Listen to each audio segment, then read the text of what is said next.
I just want to make a quick video about getting your real estate salesperson's license. I know I watched a lot of YouTube videos about real estate in general, the classes and everything like that, so I just figured if I could help anyone out there, I'd like to do so. So I live in Rhode Island. I have my license both in Massachusetts and Rhode Island, and I got my Massachusetts license first. The reason that I did that was because at the time, it was just more convenient for me, because with Massachusetts you are able to take online classes, and Rhode Island you can't, or you couldn't at the time. This was just in February, but I know it's a lot of changes since COVID and all that, so I don't know if there was a change, but at the time I decided to go for my Massachusetts one first. I actually chose Freedom Trail Realty, and what I liked about them was, so you can actually attend, it's 40 hours total.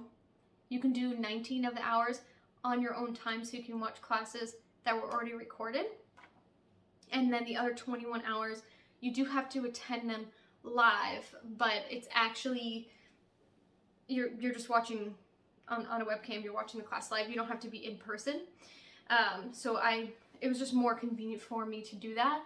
And then once I got my Massachusetts license, then I was able to get reciprocity for Rhode Island, well, which was a fairly simple process. So I really liked Freedom Trail Realty because you could also choose the option to have unlimited practice tests, which really, really helped me. It actually helped me to pass the real test the first time that I took it. Although when I was taking the test, I wasn't sure if I was going to pass or not. You know, there's some questions where you're like, oh, I don't know about that one. You know, how many may I have gotten wrong? And when you do pass, they don't tell you your score. If you fail, they would tell you, so you know what to work on. But I think that being able to take that test over and over again, the practice test, it really helped me, because when I was first taking the practice test, I wasn't passing. What I decided to do with that is make flashcards. So anytime I would take a practice test, and then it actually shows you all the questions you got wrong and what the right answer is.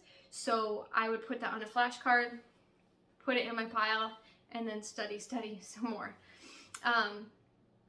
So yeah, it really helped me a lot to be able to do that. And they have actual like flashcards and study guides and stuff that you can download as well. For me, I'm more of a hands-on person, so it kind of probably depends on how you learn. I wasn't going to read that whole study guide and really take much in.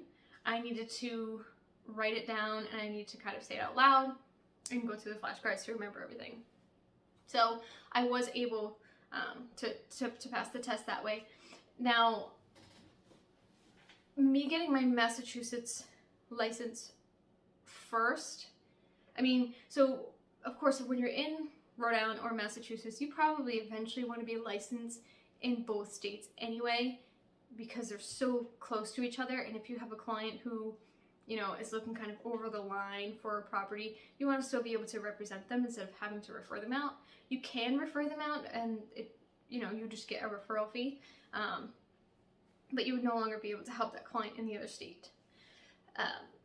So the only thing with getting them both at the same time, there's quite a few startup costs when you're getting into real estate. You need signs, there's business cards, there's quite a few things that you need to buy, kind of get yourself up and running. You're going to have brokerage fees depending on what brokerage you join, and then you'll also have it depends if your brokerage actually is part of the National Association of Realtors.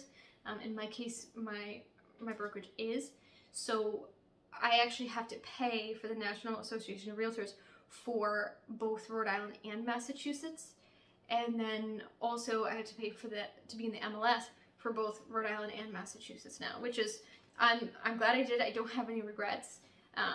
It's just something to consider. Maybe if you can make the in-person classes and you live in Rhode Island, to maybe go ahead and get your Rhode Island first, kind of get your feet off the ground, and then go get your Massachusetts license.